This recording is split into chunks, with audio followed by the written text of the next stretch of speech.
want to show you something real quick.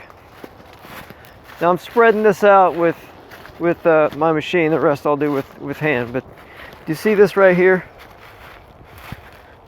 That's a tiny tomato that really watermelon that never really grew very well because it was like the tail end of fall, and it just didn't develop very well. But I'm going to leave that there because this right here is my right where I planted my seed, and it's just going to stay here, and it's going to continue to feed this section right here, and then I'll spread some leaves over it. I might even add this guy. Here's another one rotting, but we'll put him over there. Split that open. But anyway, I'll just add leaves on top of that and just bury it, and then plant it for next year. Do I really need it? No, but I like to recycle, so repurpose and regenerate, if you want to call it that. But this is just taking something that was a good nutrient source and putting it back into the ground. So that's what it is. So I thought I would just share that with you.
Okay, so what I've got here, I've got most of all my leaves, grass, kitchen scraps, a little bit of wood chips, and any other cardboard that we run into. I pretty much got most of the garden all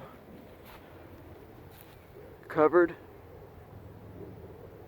You can see, I would say there's 3-4 inches, sometimes 5 inches. That may seem like a lot, but I'm on 3 acres, and not only am I on 3 acres, but I've got access to go out and grab leaves. Just put up a Craigslist ad and say, hey, come pick up your bagged leaves, and then there you go. Of course, you got to look through it, or you can drive around and you can just pick up the bagged leaves. Now this right here, I still have to fill it in.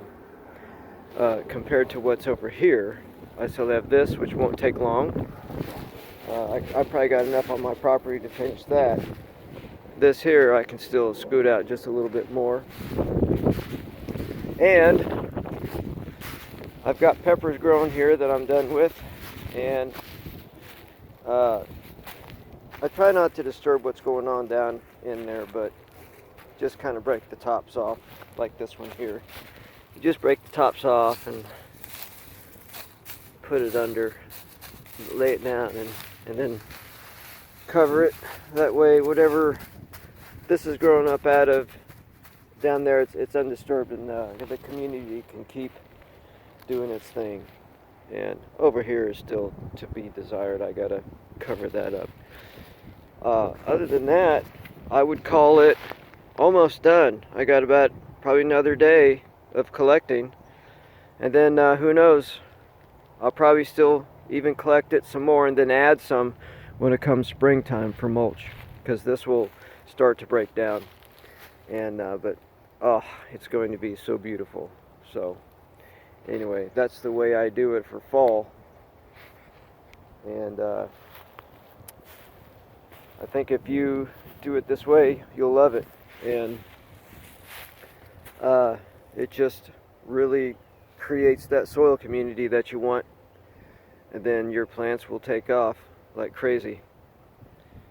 Okay, so that was basically my video on how I use my fall leaves, grass, and other carbon materials on how I spread it onto my garden.